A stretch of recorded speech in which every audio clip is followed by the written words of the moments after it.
तो उस कानून से गाय कटती है। अब 14,000 कटती है, पहले 300 रोज कटती थी। फिर अंग्रेजों ने सारे भारत में जहां जहां उनकी फौज रहती थी हर जगह कत्ल खाने खोले। जब अंग्रेज गए भारत से तो 350 कत्ल खाने छोड़ गए इस देश में। अब अंग्रेजों के जाने के बाद इस देश में 36,000 कत्ल खाने हो चुके हैं कानून से। ध्यान देना, बिना कानून के नहीं है, कानून से गाय कट रही है धड़ल्ले से।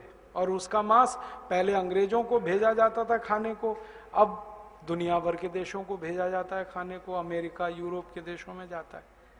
तो ये गाय काटना जब अंग्रेजों ने शुरू किया तो इसमें मंगल पांडे को गुस्सा आया और मंगल पांडे ने एक अंग्रेज अधिकारी को गोली मारी थी। वो अंग्रेज अधिकारी था, उसका नाम था मेजर जनरल ह्यूसन।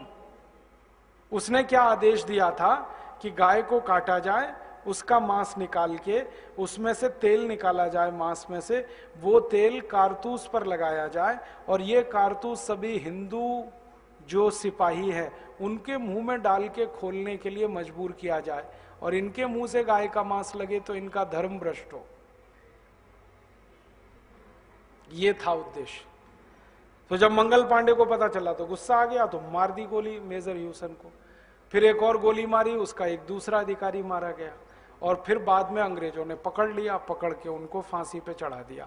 8 अप्रैल 1857 को फांसी हुई मंगल पांडे को और उस दिन से आग लग गई पूरे देश में। फिर भारतवासियों का गुस्सा इतना ज्यादा हुआ कि हमारी गाय को एक तो अंग्रेज काट रहे हैं, उसको बचाने का काम कोई करे तो अंग्रेज फांसी पे चढ़ा रहे हैं, तो अब इन अंग्रेजों को ही मारो और काटो और इनको भगाओ भारत से।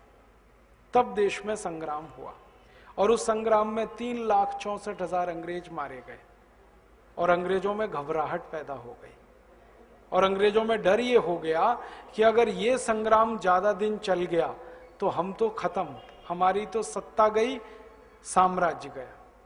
तब अंग्रेजों ने याद किया अपने उन राजाओं को जो उनके मित्र हुआ करते थे और कहा कि अपनी मदद दो हमें। तो भारत के जो राजा अंग्रेजों के मित्र थे, जैसे जीवाजीराव सिंधिया, जैसे महाराज पटियाला, जैसे महाराजा जींद, जैसे निजाम हैदराबाद, ऐसे 20 राजाओं ने अपनी सेना अंग्रेजों को दी, पैसे अंग्रेजों को दिए और उनकी मदद से फिर अंग्रेजों ने क्रांतिकारियों का कत्लेआम किया। एक समय तो इतिहास में ऐसा आया कि 1 सितंबर 1857 को सारा देश अंग्रेजों से मुक्त हो गया। 350 जिले आजाद हो गए अंग्रेजों की गुलामी से। 1 सितंबर 1857 तक अंग्रेजों की सरकार खत्म हो गई, सब जगह मारे गए, सब जिंदा ही नहीं बचे। फिर भारत के राजाओं ने जो दोबारा अंग्रेजों को मदद दी उसमें से उनकी ताकत बढ़ी और फिर उन्होंने क्रांतिकारियों का कत्लेआम किया। एक ही कहानी सुनाता हूं। बिठूर नाम का एक गांव है कानपुर के पास। भारत की आजादी की लड़ाई की योजना इसी गांव में बनी सबसे पहले, क्योंकि नाना साहब पेशवा उस गांव में रहा करते थे। तो अंग्रेजों ने इस गांव में ऐसा कत्लेआम मचाया कि 3 महीने के बच्चे से लेकर 94 साल के बुजुर्ग तक 24,000 लोगों को एक दिन में काट दिया अंग्रेजों।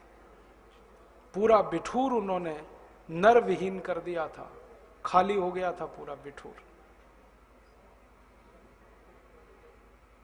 और 1 सितंबर 1857 तक जो देश आजाद हो गया वो फिर अंग्रेजों की गुलामी में फंस गया। और दोबारा जब अंग्रेजों की गुलामी आई तब अंग्रेजों ने कहा कि अब भारत दोबारा से कभी हमारा विरोध ना करे, इसके लिए अत्याचार और ज्यादा करो। तो पुलिस बनाई, सेना लाई, फिर ये इनकम टैक्स लाया, फिर सेंट्रल एक्साइज लाया, फिर सारे तरह के डिपार्टमेंट खड़े कर दिए इस देश और सब कुछ हमारा छीन के खत्म कर दिया हमको। फिर हमने दोबारा लड़ा अंग्रेजों से। 1857 में एक बार हम परास्त हुए, फिर 1870 में हम संगठित हुए, फिर हमने लड़ाई लड़ी और 1870 की ये जो लड़ाई हुई इसमें भारत के एक महान सन्यासी का सबसे बड़ा योगदान था, स्वामी दयानंद सरस्वती।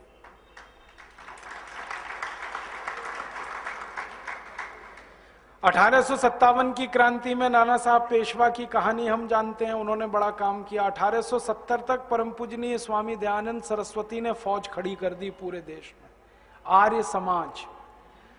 औपचारिक रूप से इसका उद्घाटन तो 1875 में हुआ, लेकिन अनौपचारिक रूप से काम इसका 1870 से ही शुरू हो गया।